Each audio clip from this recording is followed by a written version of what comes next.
Hai teman-teman semua, perkenalkan saya Mandara Numriyandini. Saya mahasiswi Fakultas Psikologi semester 7 dari Universitas Persada Indonesia YAI.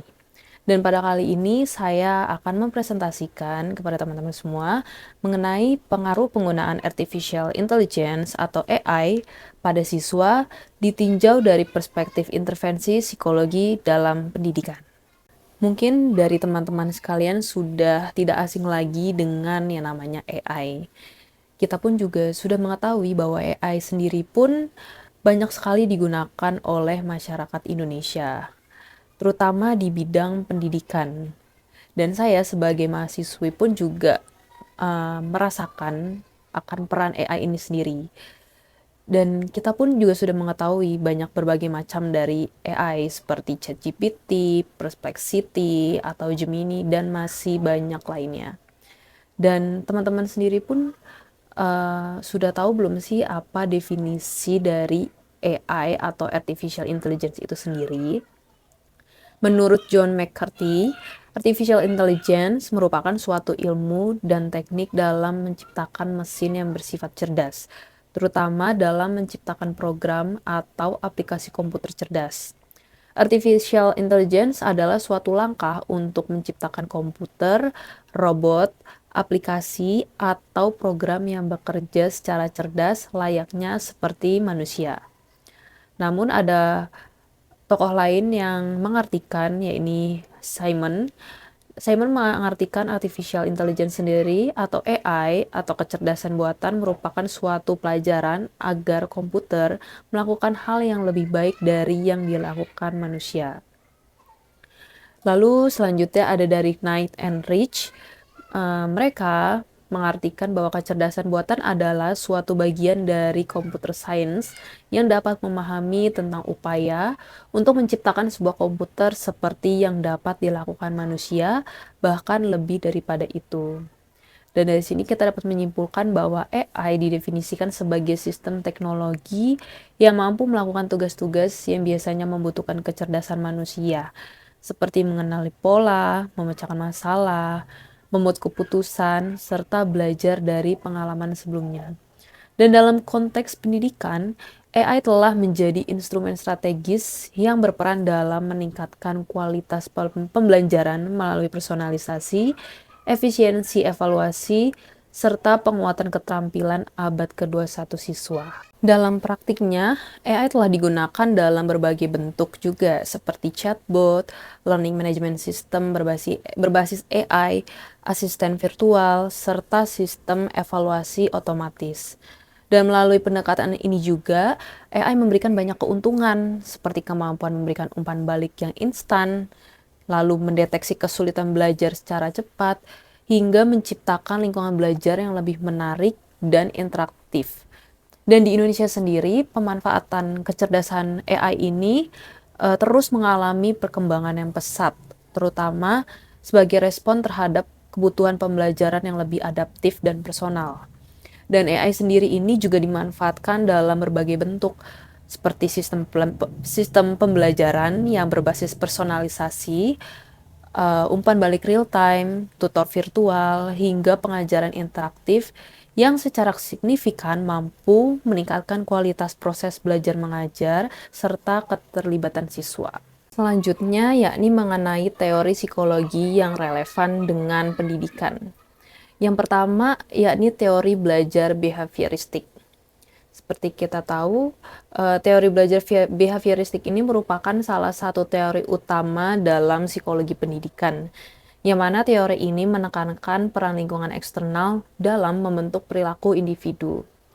Teori ini berfokus pada bagaimana stimulus dan respon yang dihasilkan oleh stimulus tersebut dapat dihubungkan melalui pembelajaran. Dan dua konsep utama dalam teori behavioristik ini adalah conditioning klasik yang dipelopori oleh Ivan Pavlov dan conditioning operan yang dikembangkan oleh B.F. Skinner.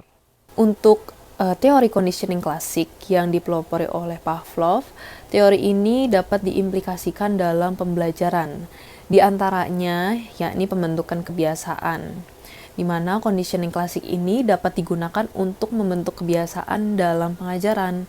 seperti membiasakan siswa merespon dengan cara tertentu terhadap situasi tertentu. Misalnya, siswa akan diam saat bel sekolah berbunyi. Lalu dengan cara pengelolaan kelas, di mana guru dapat menggunakan prinsip conditioning klasik untuk menciptakan asosiasi positif dengan lingkungan kelas.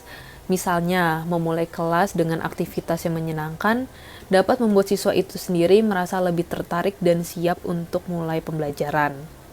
Lalu dengan mengatasi fobia. Pemahaman tentang conditioning klasik juga dapat membantu dalam mengatasi fobia atau kecemasan yang mungkin dihadapi siswa di lingkungan sekolah dengan cara melalui desensitisasi sistematis atau metode lainnya. Selanjutnya yakni implikasi conditioning operan yang dipelopori oleh B.F. Skinner dalam pembelajaran. Dan dalam perencanaan pengajaran kita dapat melakukan beberapa metode, di antaranya pembentukan lingkungan yang mendukung. Dengan cara guru dapat merancang lingkungan kelas yang mendorong perilaku positif melalui penggunaan penguatan dan hukuman yang tepat, sehingga hal ini dapat menciptakan suasana yang kondusif untuk belajar dan meningkatkan motivasi pada siswa.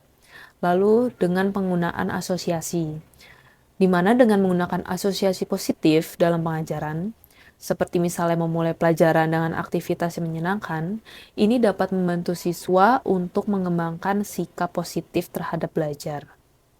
Lalu selanjutnya dengan cara pembelajaran bertahap, di mana guru dapat menerapkan prinsip penguatan bertahap dan siswa diberikan penguatan saat mereka mencapai tahapan-tahapan tertentu dalam proses belajar, sehingga mereka akan termotivasi untuk terus maju dalam kegiatan pembelajaran tersebut.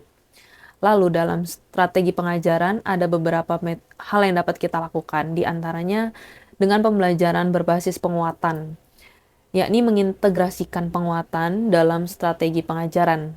Misalnya dengan memberikan umpan balik positif yang sering kepada siswa, sehingga hal ini dapat meningkatkan keterlibatan siswa dan membantu mereka untuk mencapai hasil belajar yang lebih baik.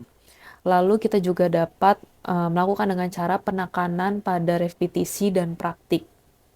Dalam conditioning itu sendiri, pengulangan adalah kunci, dan guru dapat menerapkan repetisi dan praktik yang sering kepada siswa untuk membantu siswa itu menguasai keterampilan atau konsep tertentu. Dan ada hal lain juga yang dapat kita lakukan terhadap strategi pengajaran, yakni dengan penyesuaian konsekuensi, di mana guru harus mampu menyesuaikan konsekuensi sesuai dengan situasi dan kebutuhan siswa itu sendiri, dengan cara menggunakan penguatan dan hukuman secara seimbang untuk mengelola kelas secara efektif. Lanjut dalam pengelolaan kelas. Dalam pengelolaan kelas ada beberapa hal yang dapat kita terapkan. Yang pertama, penerapan sistem reward, di mana sistem reward seperti token ekonomi dapat digunakan untuk mendorong perilaku positif di kelas itu sendiri. Misalnya, siswa yang menyelesaikan tugas yang tepat waktu akan diberi poin yang dapat ditukar dengan hak istimewa. Misalnya, guru itu memberikan reward seperti snack atau nilai-nilai tambahan tertentu yang dapat memotivasi siswa untuk lebih semangat lagi dalam belajar. Lalu hukumannya efektif. Hukuman harus diterapkan dengan bijak untuk memastikan bahwa siswa memahami konsekuensi dari tindakan mereka tanpa merasa dihukum secara berlebihan.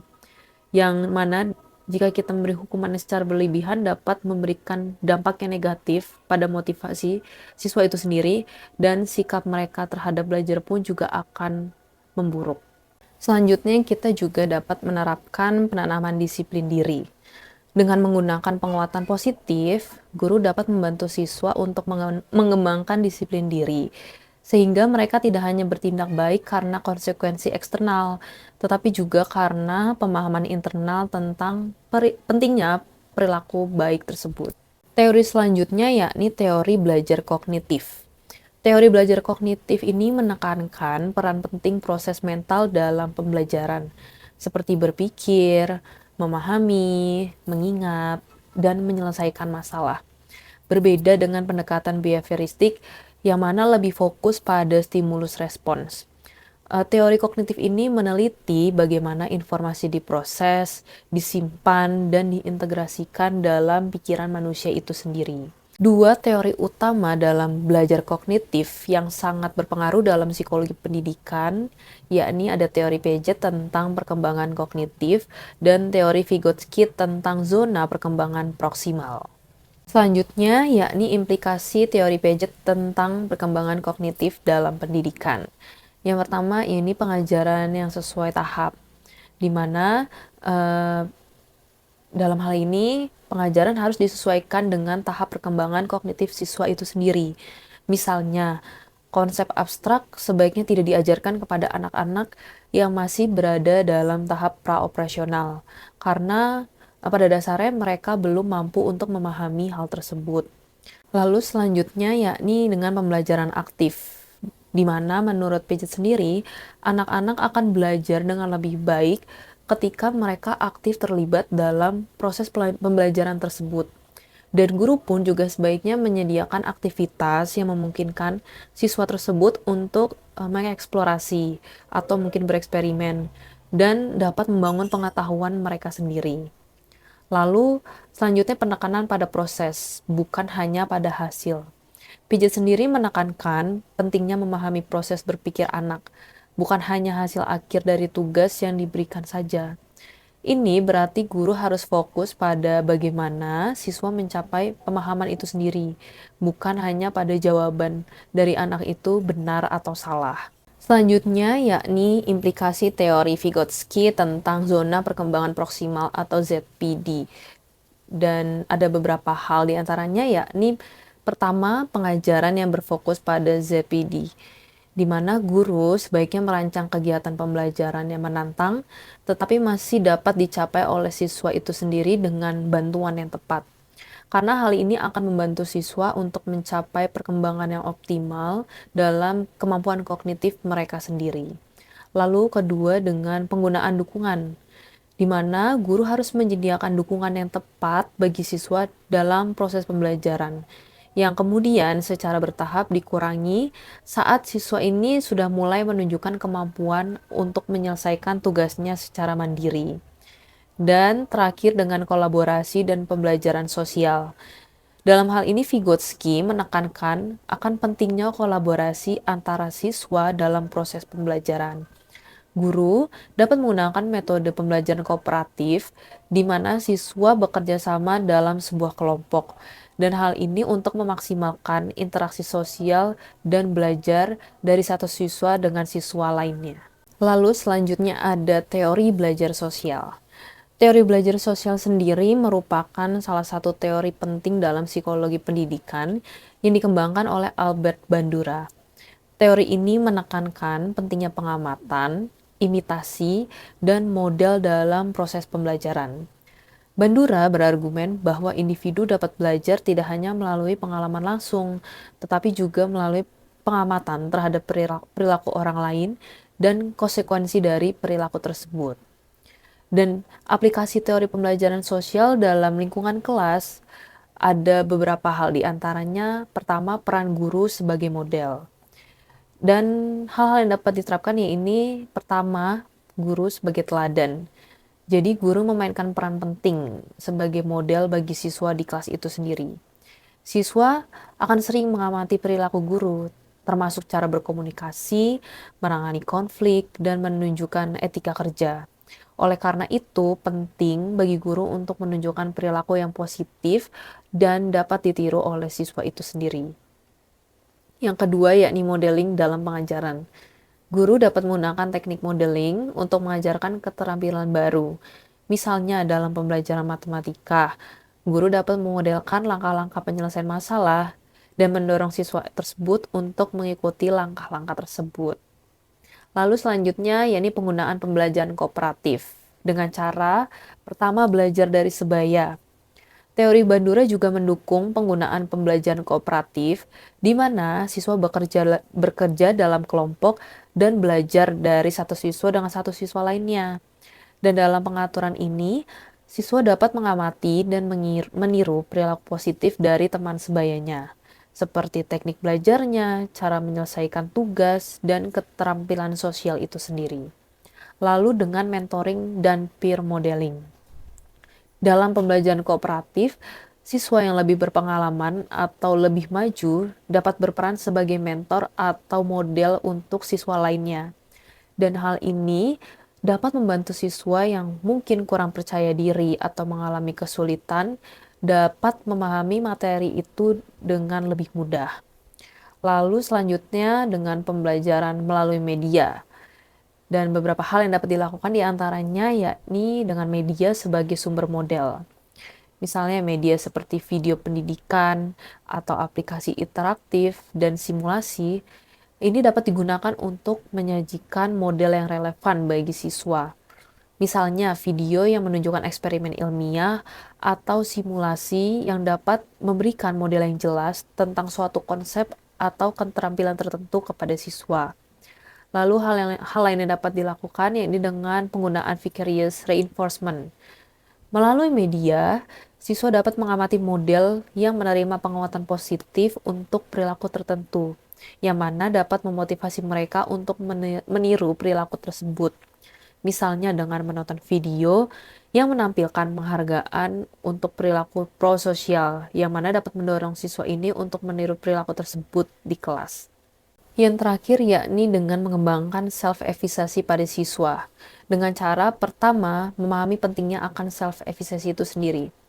Jadi guru dapat membantu mengembangkan self-efficacy siswa dengan cara memberikan kesempatan untuk sukses, menawarkan umpan balik yang membangun, dan mendorong mereka untuk melakukan tantangan. Ketika siswa menghadapi rasa percaya pada kemampuan mereka sendiri, mereka lebih mungkin untuk berusaha dan berhasil dalam tugas-tugas akademis mereka.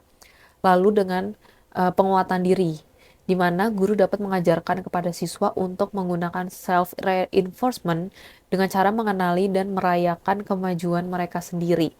Misalnya siswa dapat belajar untuk memberi diri mereka penghargaan, seperti waktu bermain yang ditambahkan atau aktivitas favorit mereka setelah mereka mencapai tujuan dari pembelajaran tersebut.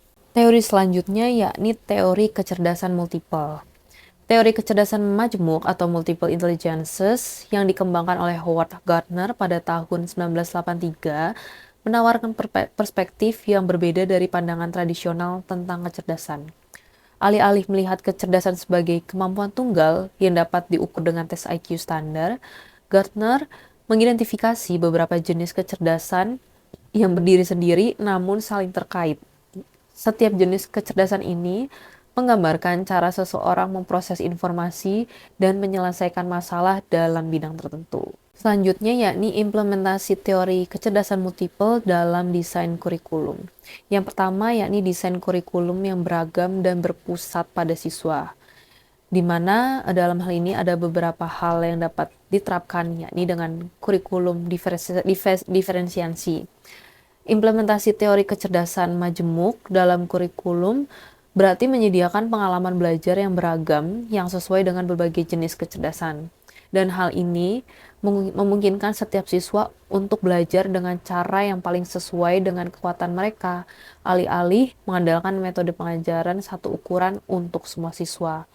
Lalu dengan pembelajaran berbasis proyek, di mana kurikulum dapat dirancang dengan lebih banyak proyek dan kegiatan hands-on, yang mana memungkinkan siswa untuk menggunakan berbagai kecerdasan mereka. Misalnya, proyek yang melibatkan penelitian ilmiah dapat menarik bagi siswa yang memiliki kecerdasan logis matematis dan naturalis. Sementara proyek seni mungkin lebih menarik bagi siswa dengan kecerdasan fasial atau kinestetik tubuh. Lalu dengan pendekatan multimodal, mengajar dengan menggunakan berbagai metode seperti visual, auditori, kinestetik, dan lain-lain, memungkinkan siswa dengan kecerdasan yang berbeda untuk lebih mudah memahami materi yang diajarkan. Dan hal ini juga menciptakan pengalaman belajar yang lebih holistik dan inklusif untuk siswa. Lalu selanjutnya dengan penilaian yang komprehensif. Ada beberapa hal yang dapat diterapkan. Yang pertama yakni dengan penilaian autentik, di mana alih-alih hanya mengandalkan tes tertulis untuk menilai pemahaman siswa, Penilaian yang komprehensif mencakup berbagai bentuk evaluasi juga dapat diterapkan, seperti proyek, presentasi, karya seni, dan penilaian diri. Karena hal ini akan memungkinkan siswa untuk menunjukkan pemahaman mereka melalui cara yang paling sesuai dengan kecerdasan mereka. Lalu, dengan cara penggunaan portofolio. Portofolio siswa dapat digunakan untuk mendokumentasikan dan menilai pertumbuhan serta perkembangan mereka di berbagai bidang kecerdasan. Hal ini memberikan pandangan yang lebih luas tentang kemampuan dan bakat siswa dibandingkan dengan penilaian tradisional. Lalu dengan pengembangan keterampilan sosial dan emosional.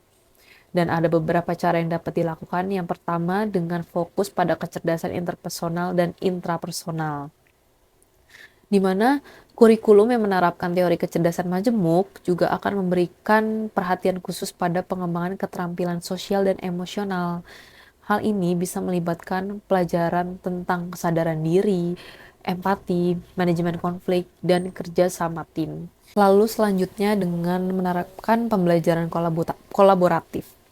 Kegiatan pembelajaran yang melibatkan kerja kelompok atau kolaborasi dengan siswa lain dapat membantu mengembangkan kecerdasan interpersonal siswa tersebut.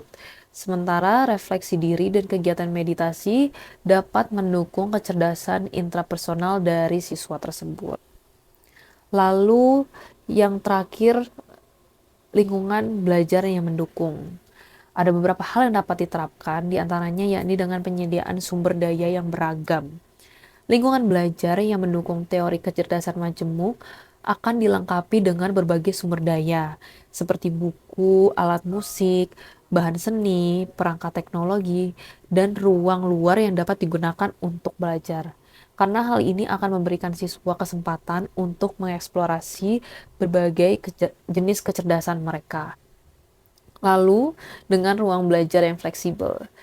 Mengatur ruang kelas agar lebih fleksibel dan sesuai dengan berbagai aktivitas, seperti contohnya area untuk kegiatan kinestetik, area yang tenang untuk refleksi, dan ruang kreatif untuk seni dan musik, ini dapat mendukung penerapan teori kecerdasan majemuk pada siswa. Selanjutnya, yakni studi terkait pengaruh AI terhadap proses belajar dan psikologi pada siswa. Pada penelitian menunjukkan bahwa AI dalam pendidikan dapat meningkatkan motivasi belajar dan menyediakan pengalaman belajar yang personal dan menarik bagi siswa. Selain itu, AI juga membantu keterampilan siswa melalui pembelajaran adaptif yang sesuai dengan kecepatan dan gaya belajar masing-masing. Namun, penting untuk diperhatikan bahwa aspek kesehatan mental siswa ini juga dapat terpengaruh oleh interaksi teknologi seperti isolasi sosial atau kecanduan teknologi. Dan studi pustaka menggabungkan berbagai hasil penelitian yang menyoroti dampak positif dan tantangan psikologi penggunaan AI dalam pendidikan. Dan dalam hal ini saya mengambil 3 contoh studi kasus. Yang pertama dari penelitian yang dilakukan oleh Peliza pada tahun 2024. Dalam penelitian yang dilakukan oleh Peliza dapat disimpulkan bahwa AI membuat pembelajaran lebih personal, adaptif, dan interaktif. Selain itu juga terbukti AI dapat meningkatkan efektivitas pembelajaran di pendidikan tinggi. Lalu selanjutnya ada penelitian dari Kasman yang dilakukan pada tahun 2024 dengan judul Peran dan Tantangan Kecerdasan Buatan atau AI dalam Pendidikan Tinggi. Implementasi dan implikasi etis. Dalam penelitiannya dapat disimpulkan bahwa AI meningkatkan personalisasi, interaktivitas, dan efektivitas belajar pada siswa. Dan terdapat tantangannya juga, yakni kesiapan mahasiswa, keterkaitan dengan industri, serta aspek etika penggunaan AI. Lalu selanjutnya ada penelitian yang dilakukan oleh Fatma Dwi dan Hartoyo pada tahun 2025 dengan judul Kebijakan Artificial Intelligence atau AI dalam pembelajaran di perguruan tinggi. Dapat disimpulkan bahwa AI efektif melalui chatbot, video animasi, e-portfolio, dan mendukung kemandirian belajar, dan penting untuk memperkuat literasi digital dan kesiapan menghadapi perubahan global. Selanjutnya yakni resiko penggunaan kecerdasan buatan dalam pendidikan. Dan dapat kita lihat bahwa penggunaan AI sendiri dalam pendidikan ada beberapa resiko yang dapat muncul. Pertama, yakni resiko kesalahan dan ketidakakuratan peserta didik dalam memperoleh pengetahuan. Kecerdasan buatan atau AI memanfaatkan data untuk memberikan rekomendasi atau membuat keputusan. Namun, proses pengenalan dan pemrosesan data dapat berpotensi menghasilkan kesalahan juga, dan keputusan yang dihasilkan oleh sistem kecerdasan buatan ini terkadang menjadi tidak akurat atau relevan, dikarenakan data yang digunakan tidak mewakili dengan baik, atau mungkin tidak lengkap, atau bisa jadi berasal dari sumber yang memiliki bias. Tentunya, faktor ini dipengaruhi oleh salah satunya bagaimana algoritma AI tersebut dilatih dengan data atau oleh preferensi manusia yang merancangnya. Dan beberapa kesalahan yang dihasilkan oleh kecerdasan buatan yaitu terkait dengan ejaan atau tata bahasa, serta ketidakakuratan informasi yang mana dapat muncul saat kecerdasan buatan itu digunakan dalam penulisan karya ilmiah atau pembuatan tugas oleh peserta didik. Akan tetapi, kecerdasan buatan juga memberikan bantuan dalam tugas seperti merangkum, memparafrase, dan mereview literatur, sehingga penggunaannya harus disertai dengan evaluasi oleh manusia atau penggunanya itu sendiri. Dan dalam hal inilah, peran guru diperlukan dalam pemeriksaan menyeluruh terhadap potensi kesalahan atau bias yang mungkin timbul akibat penggunaan alat bantu berbasis kecerdasan buatan ini. Dan kita pun sebagai peserta didik juga harus bersikap kritis terhadap memahami informasi saat melakukan literasi informasi tersebut, serta melakukan verifikasi terlebih dahulu terhadap kebenaran informasi yang kita dapat, karena memungkinkan informasi yang didapat ini bisa jadi tidak tepat. Resiko selanjutnya yakni resiko moral pada peserta didik. Akhir-akhir ini makin meningkatnya fenomena penggunaan chatbot dalam bentuk teks interaktif yang dapat membantu manusia untuk mendapatkan informasi yang mereka butuhkan. Dan dengan chatbot ini, penggunanya dapat mengajukan pertanyaan dan mendapatkan jawabannya dengan cepat, di mana tentunya peserta didik dapat memanfaatkan kecerdasan buatan ini sebagai mentor visual untuk membantu mereka memahami konsep dan belajar secara mandiri. Namun, terjadi masalah apabila penggunaan kecerdasan buatan tersebut digunakan untuk membuat karya ilmiah, yang kemudian tanpa memparafrasekan karya ilmiah yang dibuatnya, yang mana pastinya dapat mengarah pada tindakan plagiasi.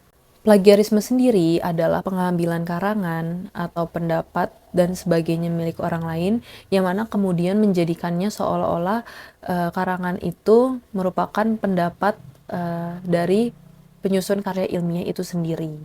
Lalu selanjutnya ada resiko psikologi terhadap peserta didik. Peningkatan penggunaan alat bantu berbasis kecerdasan buatan seperti chatbot telah membawa berbagai kemudahan bagi dunia pendidikan. Namun perlu diawasi bahwa kemudahan ini dapat memicu ketergantungan. Schrock pada tahun 2006 menggambarkan bahwa ketergantungan terjadi saat seseorang mengandalkan sumber daya tertentu. Dan dalam hal ini, kecerdasan buatan digunakan untuk memenuhi kebutuhan atau mencapai tujuan tertentu. Dan hal ini mencerminkan tren penggunaan yang signifikan, seperti penggunaan kecerdasan buatan yang mencapai 100 juta pengguna aktif dalam 2 bulan setelah peluncurannya pada Januari 2023. Hal ini menunjukkan bahwa kecerdasan buatan telah menjadi populer dan dibutuhkan, termasuk dalam dunia pendidikan sendiri. Dan penelitian dilakukan oleh Herdy pada tahun 2021 juga mengungkapkan bahwa kenyamanan dalam penggunaan kecerdasan buatan memiliki pengaruh positif yang signifikan terhadap ketergantungan. Dan selanjutnya, ketergantungan dapat berdampak negatif dan menimbulkan fenomena teknostress, yaitu stres yang timbul akibat dari ketergantungan yang berlebihan terhadap teknologi, seperti telepon pintar atau smartphone dan perangkat sejenisnya. Dan terkait hal ini, kenyamanan peserta didik dalam menggunakan kecerdasan buatan, seperti dalam menjawab pertanyaan ujian atau mengerjakan pekerjaan rumah, ini dapat menyebabkan fenomena teknostress sendiri. Dan apabila hal demikian tidak dikelola dengan baik, maka peserta didik akan mengalami tertekan saat peserta didik tidak dapat mengakses kecerdasan buatan untuk membantu dalam menyelesaikan tugas mereka. Selanjutnya kita memasuki tantangan pendidik dalam mengatasi ketergantungan peserta didik pada kecerdasan buatan atau AI. Tantangan yang pertama yakni tantangan mengatasi perilaku plagiasi pada peserta didik. Semakin sering peserta didik dalam menggunakan kecerdasan buatan atau AI, maka dalam diri peserta didik akan timbul rasa malas dalam membaca literatur, dan keinginan mengerjakan segala sesuatu secara instan juga akan meningkat. Hal demikian akan berdampak pada meningkatnya peserta didik dalam melakukan plagiasi. Dan beberapa upaya untuk mengurangi atau mencegah plagiasi menurut pertama yakni dalam institusi pendidikan. Dalam hal ini, sekolah perlu memiliki sistem yang mampu mengecek tingkat plagiasi. Yang kedua, yakni dengan menentukan dan menerapkan sanksi akademik terhadap pihak-pihak yang terbukti melakukan plagiasi. Dan ketiga, memberikan sosialisasi dan pelatihan terkait dengan aturan penulisan karya ilmiah. Lalu yang keempat, dengan cara membekali pemahaman mengenai teknik penulisan yang benar, khususnya terkait dengan materi sitasi. Selanjutnya, yakni tantangan meningkatkan efikasi diri pada peserta didik.